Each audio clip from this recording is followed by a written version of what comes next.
Olá, começando mais um ABC da Notícia. Nosso programa tem a missão de explicar, traduzir assuntos, esclarecer conceitos ou ideias que às vezes ficam difíceis de entender. Nosso desafio de hoje, explicar para você quem é o tal mercado. A gente ouve muito, toda semana no noticiário, o mercado não gostou, que o mercado está agitado, que o mercado está mal-humorado, está esperando para melhorar. Mas afinal, o que é ou quem é essa entidade? É gente? É máquina? Como é isso? Bom, espero que o mercado goste do programa de hoje. Vai gostar. Nosso outro assunto, para que servem os impostos? Parece óbvio, mas não é. Você que nos ouve sabe a quem servem os impostos? Para conversar sobre esses mistérios todos, Alexandre Sayad e eu recebemos exatamente quem hoje, Alê? Olha, Cris, a gente recebe dois super especialistas nos temas da economia e do mercado, mas é importante dizer que às vezes pode parecer óbvio, mas o óbvio precisa ser explicado. Se a gente não explica o óbvio, a gente se perde mesmo. Então, acho que um programa sobre o óbvio é algo interessante também. A Juliana Inhas é professora do INSPER, mestre em economia pela Fundação Getúlio Vargas, da FGV, e doutora pela USP, é a nossa primeira convidada de hoje. Bem-vinda, Juliana. E também recebemos o professor Alexandre Ripamonte, professor de Finanças da Escola Superior de Propaganda e Marketing, que tem um pós-doutorado pela Faculdade de Economia e Administração da USP em São Paulo. Ok.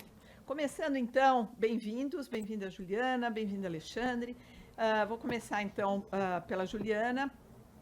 Vamos separar assim, a gente começa falando dos impostos e depois mercado, tá? Bom, para que servem os impostos, Juliana? Olha, Cris, uma ótima pergunta. Boa tarde a você, ao Alê, ao professor Alexandre. Os impostos, por incrível que pareça, são muito importantes, né? A gente não gosta muito de pagar imposto, mas fato é que o governo precisa dessa fonte de receita, porque diferente de nós, das empresas, dos prestadores de serviço, o governo ele não produz nada. Né? Ele não é um produtor em essência. Ele até fornece alguns bens e alguns serviços para a sociedade quando os produtores, os ofertantes dentro dessa economia, eles não se sentem aptos a oferecer esses produtos, seja porque não é rentável, ou seja porque eles não têm realmente capacidade para isso. Então, o Estado em si, o governo em si, ele não é um produtor em essência, mas ele precisa ter recursos para tanto colocar alguns bens e alguns serviços à disposição dessa sociedade, mas também para gerar uma certa distribuição de renda, para conseguir fazer políticas sociais que auxiliem aqueles que precisam mais, para conseguir dar conta de alguns programas, garantir alguns direitos que são constitucionais, educação, saúde, moradia digna. Então, ele precisa ter recursos. E o jeito como ele consegue fazer isso é cobrando impostos, pegando, então, uma parte, né? É como se ele estivesse arrecadando uma contribuição de uma parte da sociedade e, na verdade, indiretamente da sociedade inteira, por conta da característica, né, de impostos que incidem sobre preço, sobre não só sobre a renda, mas sobre outros. Existem outros tantos mecanismos que certamente depois a gente vai falar um pouco, mas ele pega então uma contribuição dessa sociedade para devolver para ela bens, serviços, para conseguir dar conta do que essa sociedade precisa. Então os impostos acabam sendo uma maneira de o governo ter receita para fazer aquilo que a sociedade precisa que ele faça ou aquilo que ele entende ser importante para essa sociedade. Alexandre Sayad.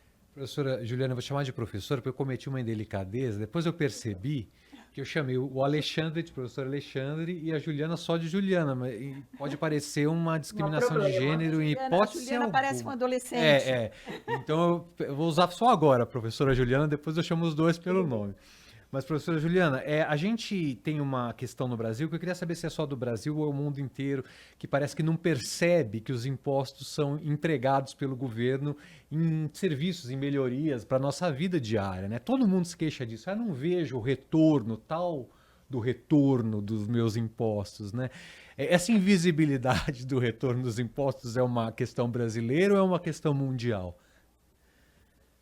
Eu acho que ela é uma questão bem mundial, tá, Lê? É óbvio que a gente percebe no Brasil uma certa falta de estratégia para se gastar esse recurso. Né? E eu não estou dizendo que o governo não sabe como gastar, mas a gente tem dentro da economia brasileira uma burocracia muito grande, né? O próprio sistema tributário é extremamente complexo. Né? Então, você tem tributos que você paga para o município, outros você paga para o Estado, outros você paga para a União. Muitas vezes, esses outros agentes, né, tanto os municípios quanto os estados, repassam o dinheiro para a União e a União redistribui. Então, é uma bagunça. Né? A gente tem um sistema tributário complexo, difícil de se compreender. Então, acho que naturalmente isso cria a percepção de que não existe um retorno adequado. Na verdade, esse retorno existe. Talvez a gente tenha um problema adicional, e eu acho que de fato nós temos, que é como nós empregamos isso. A gente tem um Estado grande, um Estado caro, né? Isso tudo faz com que uma parte desse recurso seja naturalmente desviada, né? Desviada no sentido de que a gente poderia, por exemplo, ter mais saúde, ter mais educação, mas a gente está gastando uma parte considerável, por exemplo, para bancar ministérios, para bancar trabalhos comissionados. Então, acho que a gente tem, na verdade, um problema na qualidade do gasto. Né? Mas que esses recursos eles acabam voltando para a sociedade, eles voltam.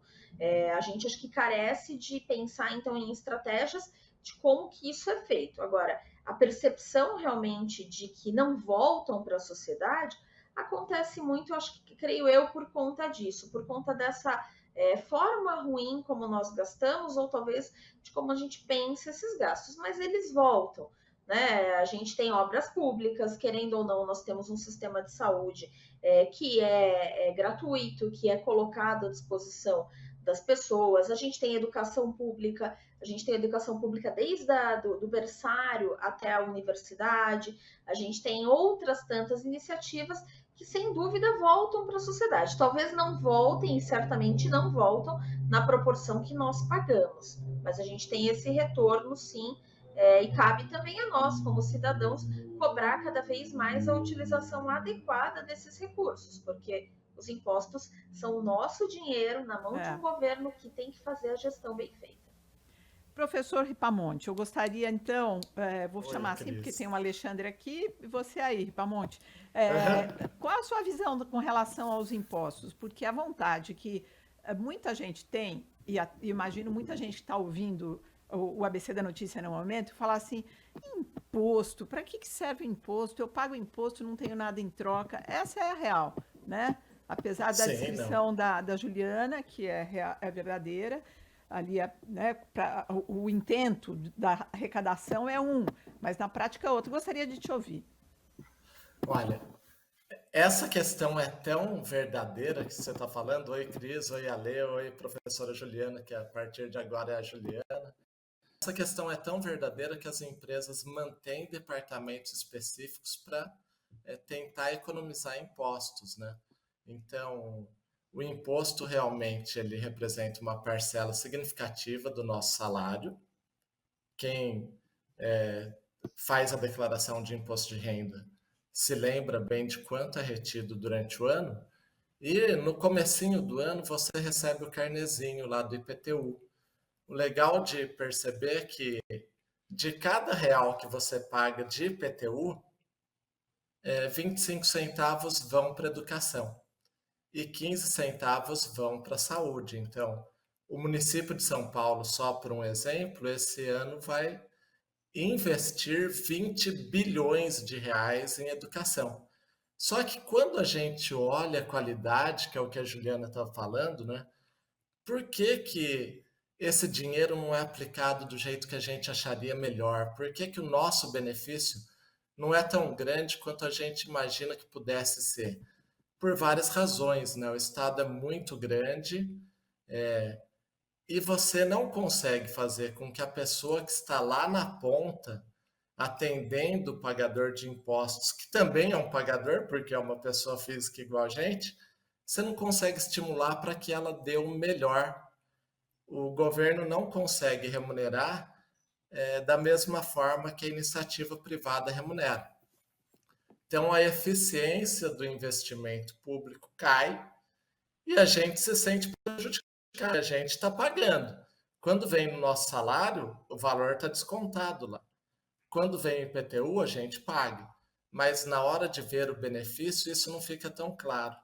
Mas o imposto é importante porque vale a pena a gente lembrar que foi o imposto que permitiu o desenvolvimento e a compra de vacinas contra a Covid, né?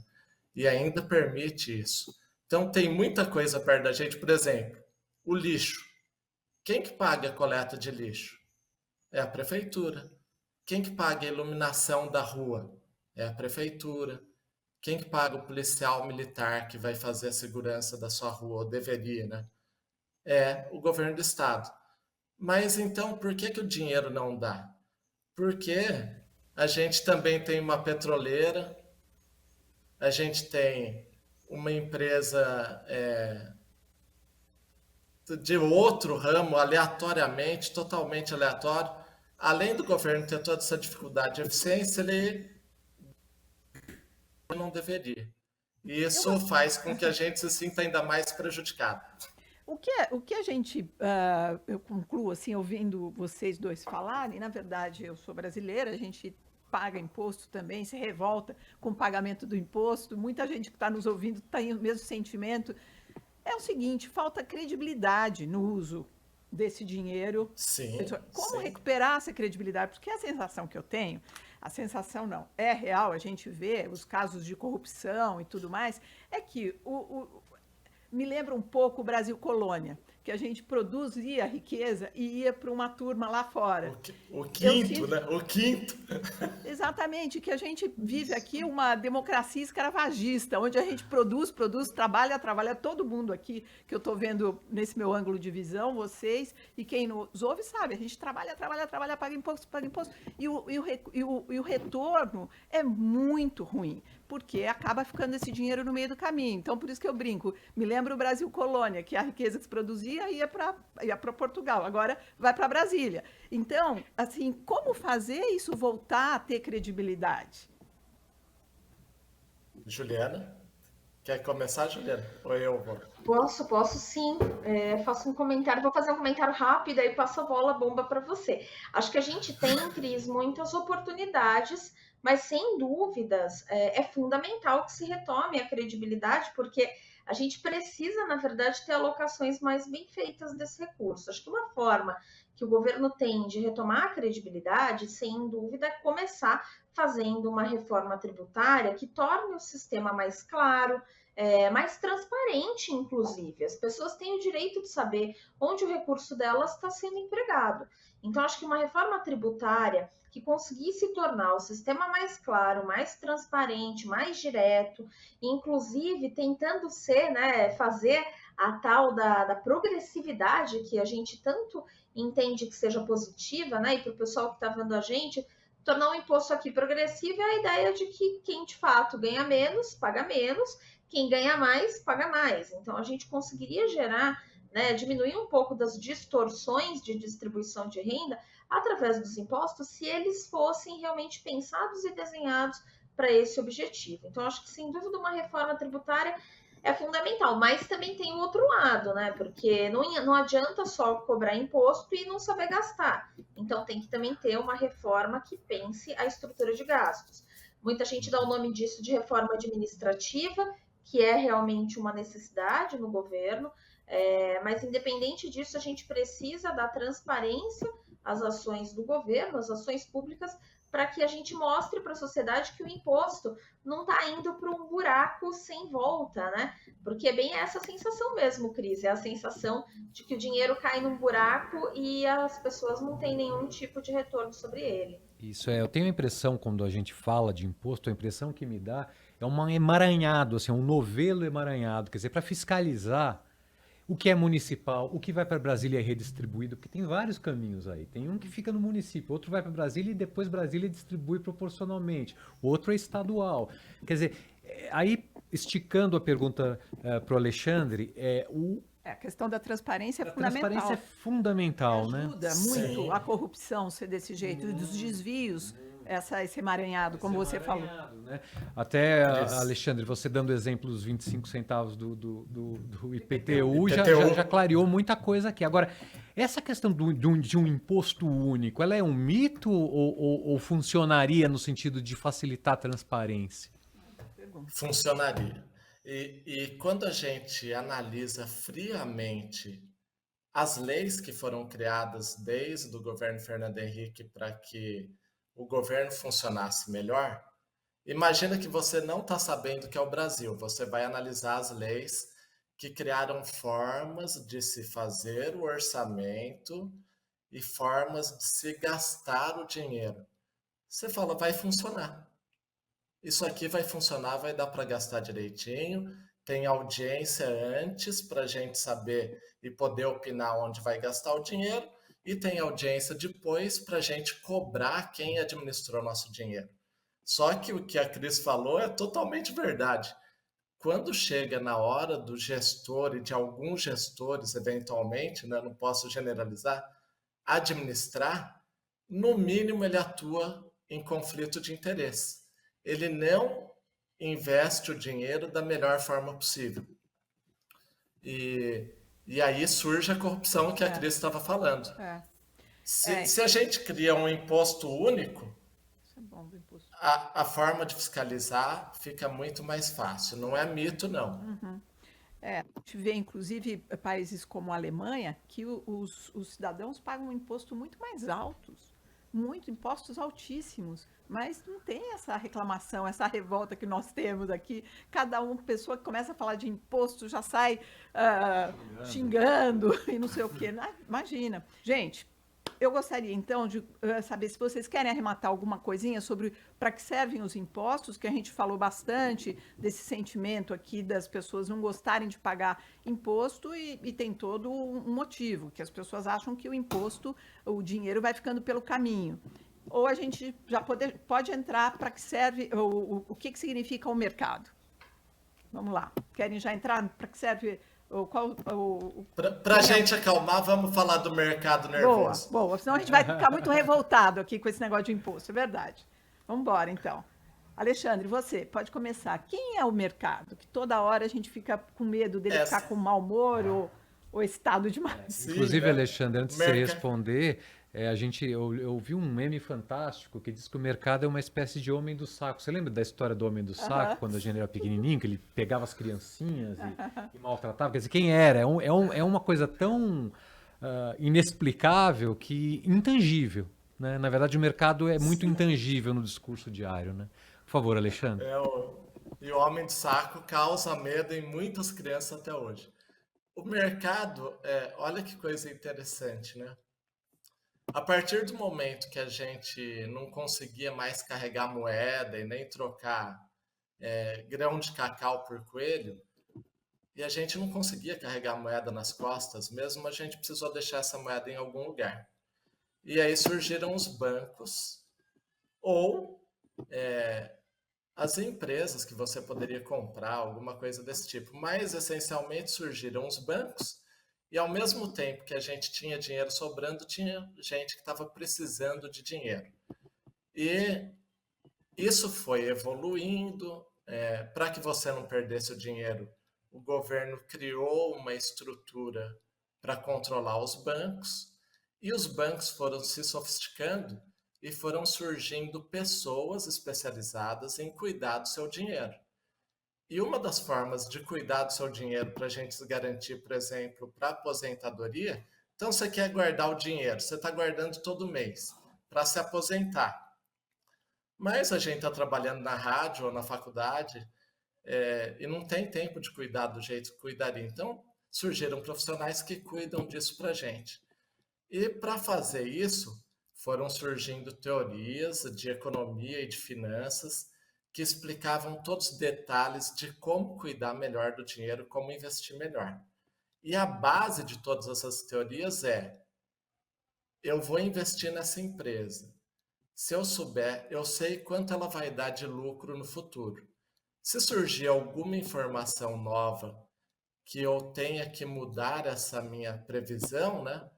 Eu vou mudar. E se eu tenho muito dinheiro investido nela, eu vou mudando essa proporção desses meus investimentos. Então, quando a gente fala de mercado, a gente está falando especificamente de uma parte do mercado financeiro. São todas partes interligadas, né? Surgiram essencialmente 4 partes do mercado financeiro, mas tem uma parte do mercado financeiro que é essa muito sensível a informações, que é o mercado de capitais, que é onde está a bolsa, né? E aí, esse mercado então, nós e as pessoas que cuidam do dinheiro para nós, que a cada informação nova que surge, então, em cada segundo tudo pode mudar, né? Já diria Band News FM. Surgiu uma informação nova, surgiu uma informação nova, muda tudo. O mercado, no fundo, são pessoas, né, Alexandre? Sim, somos nós, né? Somos nós. O nosso dinheiro, se a gente não está administrando, alguém está administrando. E a gente tem que tomar cuidado para não perder o dinheiro. É isso que faz o mercado, que somos nós, ficar nervoso. Ale. Juliana, a gente, por um lado, a gente atribui ao mercado uma força que intimida algumas ações da economia, como, por exemplo, vou investir em ações de cidadania, em renda mínima, o mercado, logo as empresas se mexem lá. Tem um outro lado que acho que falta uma percepção, e eu queria saber se é isso. A gente pode enxergar o mercado como emprego? Porque o mercado, de certa maneira, ele é quem gera os empregos. E os empregos são o que move o país. Quando a gente fala do mercado, o cuidado que a gente precisa ter é para a geração de emprego, sempre? Essa conexão é verdadeira? Sim, Ale, assim, eu quando penso no mercado, né, que as pessoas pensam como se fosse uma figura mitológica, né? Na verdade, o mercado é o conjunto das relações comerciais que acontecem dentro da economia. É tão simples quanto isso, né? Como o Alexandre acabou de mencionar, o mercado somos nós. Sou eu, são vocês, são todos que estão nos assistindo, que fazem trocas dentro da economia, que vão no supermercado, a farmácia, que pagam suas contas, pagam seus impostos, né? A gente estava falando dos impostos agora, antes do intervalo. O mercado todo mundo, né, que tem uma relação comercial, não precisa nem ser comercial, na verdade, todo mundo que participa da economia, com trocas, pagando impostos, faz parte dessa estrutura maior. Existe, é óbvio, uma parte desse mercado, que é o mercado financeiro, que sem dúvida é muito importante, mas o mercado é uma estrutura um tanto ampla, um tanto maior do que só o próprio mercado financeiro em si. Agora, existe sim, Ale, essa questão da geração de emprego, né? O mercado, quando a gente está falando desse mercado, esse mercado, sendo ele essa estrutura maior, comprometida e que percebe essas atividades econômicas, o que vai mostrar a prosperidade de uma economia e, naturalmente, como o mercado prospera ou não, é o quanto de trocas esse mercado faz. E só dá para fazer trocas se tiver produto e se tiver serviço envolvido, né? O Alexandre mencionou agora há pouco a questão do surgimento da moeda. A moeda só surge realmente porque a gente precisa fazer trocas. E as trocas acontecem entre bens, serviços. Então, a gente precisa ter algum tipo de produção factível dentro da economia para que as trocas aconteçam. Então, quando a gente pensa na produção, só dá para produzir se tiver pessoas trabalhando, pessoas com renda para consumir, para participar desse mercado, se tiverem empresas dispostas a colocar máquinas, tecnologia, equipamentos para aumentar a produção, para gerar produto, para gerar serviço. Então, uma outra face da moeda dessa história de mercado, sem dúvida, é a criação de empregos que possibilitam uma economia crescer ou não. Agora, e o mercado Juliana, é muito sensível a isso, né? O mercado é muito sensível a isso. É engraçado, parece que está falando de uma pessoa, na verdade é um conjunto. De uma pessoa. Me explica uma coisa, por exemplo, quando fala assim, vamos esclarecer aqui para o nosso ouvinte. Assumiu tal ministro da economia. E o mercado não gostou, caiu a bolsa, subiu o dólar. De quem que a gente está falando? Quem que não gostou? São as pessoas que aplicam o dinheiro, como disse o professor Alexandre? São as pessoas que estão lá no supermercado? Explica para a gente, Juliana, ou Alexandre. O que as pessoas acabam olhando dentro dessas percepções é uma reação, primeiro, do mercado financeiro, que é onde a notícia chega primeiro e onde ela mais se espalha, né? Porque dentro desse mercado que a gente está olhando como é que as empresas vão reagir. Então, quando a gente vê, por exemplo, anunciou um ministro ou anunciou um secretário e o mercado não gostou, significa que quem está à frente das empresas ou quem está negociando o valor dessas empresas ao longo do tempo, as ações, quem está cuidando do nosso dinheiro, quem está olhando como o Brasil vai progredir, esses agentes que, no geral, realmente se personificam muito mais facilmente no mercado financeiro, significa que eles começaram a perceber muitas incertezas. Então, se o mercado não gosta, é porque o mercado entende que aquilo que aconteceu não gera espaços para um crescimento da economia brasileira ao longo do tempo. Então, isso fica muito mais nítido nesse primeiro momento no mercado financeiro. Agora, isso se traduz para o resto do mercado. Porque se a gente vê, por exemplo, as ações caindo, né, hoje a gente recentemente viu casos, né, de empresas grandes que tiveram aí problemas e que começam a ter as suas ações com preços caindo, a gente vê o mercado aí agitado nesses últimos tempos, é porque a gente está vendo que essas empresas estão realmente com problemas, a gente percebe que são fundamentais para a condução da economia brasileira, o que significa que quem tinha ação, por exemplo, dessas empresas vai perder dinheiro, se perder dinheiro vai consumir menos, vai investir menos, vai acabar pagando menos imposto, porque não vai ter tanta receita assim para contribuir com o Estado. Então, isso tudo começa a criar um cenário, desenha uma receita que é muito ruim para a economia, porque no limite você pode ter pessoas ficando desempregadas, empresas produzindo por conta de empresas produzirem menos, o governo tendo menos dinheiro. No final das contas, é o cidadão que está lá na ponta, que nem percebe que faz parte desse mercado, que vai acabar sofrendo uma consequência, né? Para encerrar, professor Alexandre, o mercado ele é muito vítima de notícias falsas também? Ele também acaba se movimentando de forma errada quando ele recebe informações falsas? Totalmente. Ah, é? Totalmente. Não. Toda informação gera impacto no mercado e o impacto é imediato, no mínimo imediato, quando essa informação se torna pública. Mas a gente pesquisa, por exemplo, e aquela informação que está escondida? Ela gera impacto no mercado? Sim, até 6 meses antes de ela se tornar pública. Então, até a realidade vir à tona, a verdade vir à tona, toda informação falsa vai gerando impacto no preço das ações, e a professora Juliana está falando agora, tem uma ação que nessa semana caiu 70% de uma empresa grande, né, do setor varejista. Por quê? Porque as informações não estavam claras. Então, a gente achava que ela ia dar lucro lá na frente, mas agora a gente sabe que ela não vai dar lucro. Não, e inclusive provavelmente vai ter... nesse exemplo que você está dando, refletiu não só nessa empresa em questão, mas em outras similares, né, que também sofreram. Que elas não estavam nem no olho do furacão, mas todo mundo falou, bom, se essa está assim, talvez a outra também pode estar, e a outra também. Até o negócio voltar. Muitas empresas. Muitas. Todas que são controladas pelo mesmo grupo, vamos dizer assim, já sofreram impacto imediato. As que são do setor também vão ser olhadas com mais cuidado.